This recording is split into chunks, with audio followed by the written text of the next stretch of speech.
Hello friends. இன்றைக்கி காலையில் 5 மணிக்கு எந்திரிச்சிட்டோம். சர்வீஸ் பிறந்ததுலேருந்து யாரும் 5 மணிக்கு மேலே தூங்குனதில்லை. எல்லாம் 2 மணி 3 மணி 4 மணிக்கே எந்திரிச்சிடுறது. அப்புறம் எப்படியோ தூங்க வைக்கலாமா, கொஞ்சம் வேலை இருக்குது சொல்லி தூங்க வைக்கலாமான்னு பார்த்தா அவர் தூங்குற மாதிரி தெரியல. சரின்னு சொல்லிட்டு நான் கேலண்டர் வீடியோ எடுக்கணுமேன்னு சொல்லிட்டு கேலண்டர் வீடியோ எடுத்துகிட்டு இருந்தேன். அதுக்கு நீங்கள் கொடுக்குற ரெஸ்பான்ஸ்க்கு ரொம்ப தேங்க்ஸ்.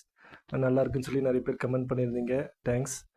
அப்புறம் தேங்காய் எண்ணெய் காலைல 6 மணிக்கு நான் குடிப்பேன். ஏன்னா நம்ம தேங்காய் எண்ணெய் வெளியில் காயத்துக்கு தடவினா சரியாகும் இல்லைங்களா? அதே மாதிரி உள்ள வயிற்றுக்குள்ளே நம்ம குடலில் ஏதாவது புண்ணு இருந்தால் கூட அது சரி பண்ணும் அப்படின்னு சொல்கிறாங்க. அப்புறம் சர்வேஷை நான் தூங்க வச்சுட்டு திறந்து பார்த்தா தூங்கிட்டானான்னு பார்த்தா அவன் சிரிச்சிட்டு இருக்கான் பாருங்கள். அப்பா ஏன்ப்பா நிறுத்திட்டீங்க, இன்னும் நல்லா ஆட்டுங்கப்பாங்கிற மாதிரி சிரிச்சிட்டே இருக்கிறான். இவனை தூங்க வைக்க முடியாது ஆட்டி அப்படின்னு சொல்லி அப்புறம் அவனை கூட்டிகிட்டு திண்ணையில் உட்காந்துட்டு இருந்தோம். ஃபோனை பாருங்கள் எப்படி பார்க்குறான் பாருங்கள், ஊற்று ஊற்று பார்க்குறான். என்னடா அது நம்மள மாதிரியே இருக்குது ஃபோனில் கேமராவில் அப்படின்னு சொல்லிட்டு ஊற்று பார்த்துட்டு இருந்தான். அப்புறம் சர்வேஷ்க்கு அந்த பர்த் சர்டிஃபிகேட் சொல்லியிருந்தேன் ஃப்ரெண்ட்ஸ். அந்த பர்த் சர்டிஃபிகேட்டு அந்த தேதி மாதிரி இருந்தது இல்லையா, அது இன்னும் சரியாகலை.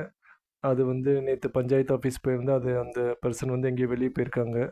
ஸோ திருப்பி எப்போ வாய்ப்பு இருக்கோ திருப்பி போய் பார்க்கணும். யாரோ பண்ண தப்புக்கு நாம் அழிஞ்சிட்ருக்கோம் பாருங்கள். அப்புறம் இந்த வாக்கிங் கூட்டிகிட்டு போயிட்டு இருந்தேன் சர்வேஷை. கொஞ்ச நேரம் சர்வீஸ்க்கு வீட்டுக்குள்ளே கொஞ்சம் அனலாக இருக்குது இல்லையா, இப்போ ஏப்ரல் மாதம் அனலாக இருக்கனால வெளியிலேயே தான் இருக்கார். தூங்குறதுக்கு மட்டும்தான் உள்ளே போகிறாரு, மற்றபடி எல்லாம் வெளியில் தான் சுற்றிட்டுருக்காரு. இந்த சுக்குட்டி கீரை கொஞ்சம் திருப்பி படர ஆரம்பிச்சிருக்குது. அப்புறம் சர்வேஷை உட்கார வச்சுருக்கோம். மூளையில் உட்காந்து பழகிறதுக்கு தலைவாணி வச்சு உட்கார வச்சுருக்கோம். இந்த தலைவாணி வைக்காமல் வச்சுருந்தோம்னா திடீர்னு முன்னாடி சாஞ்சிருவாங்க. ஸோ கேர்ஃபுல்லாக பார்த்துக்கணும், கூடயே தான் இருக்கணும். அவர் உட்கார வச்சுட்டு அப்புறம் பாருங்கள், இங்கே திங்கிறது தூங்குறது உட்கார்றது எல்லாம் இந்த திண்ணையில் தான் அவருக்கு. அடுத்தது ஒய்ஃப் பூரிக்கு மாவு பிசைஞ்சிட்டு இருந்தாங்க. தன்வந்த் எந்திரிச்சு பால் குடிச்சிட்டு அவருக்கு கால் சரியாயிருச்சு. அந்த கால் சூலுக்கு பிடிச்சிருந்தது இல்லையா, அவர் கால் சரியாயிருச்சு. அப்புறம் சர்வேஷை ஹாலில் போட்டு டிவி போட்டு விட்டோம். டிவியில் பாட்டு பார்த்துட்டு இருந்தார். தன்வந்த் ஸ்கூலுக்கு ரெடி ஆகிட்டார்.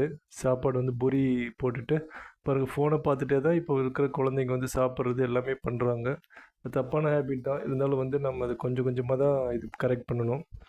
எனக்கு காலையில் tiffin puri, carrot beans kurma.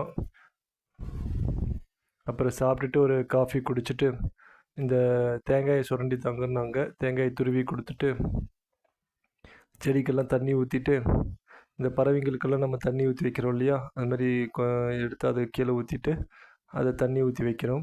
இந்த செடியில் அந்த சுக்கட்டி கீரை பழங்கள் விதைகள் போட்டிருக்கோம். இதுலேயும் வந்துச்சுன்னா நல்லாயிருக்கும். ஏன்னா அன்றைக்கி வீட்டில் அதுதான் ஃபஸ்ட் டைம் செஞ்சோம். கீரை செஞ்சது அது பார்த்திங்கன்னா ரொம்ப சூப்பராக இருந்துச்சு. நம்ம கடையில் வாங்குகிற கீரைகள்லாம் 1 நாள் 2 நாள் பழசாக கூட இருக்கும். இது அப்படியே பறித்து அப்படியே செஞ்சதில் நல்லா இருந்துச்சு.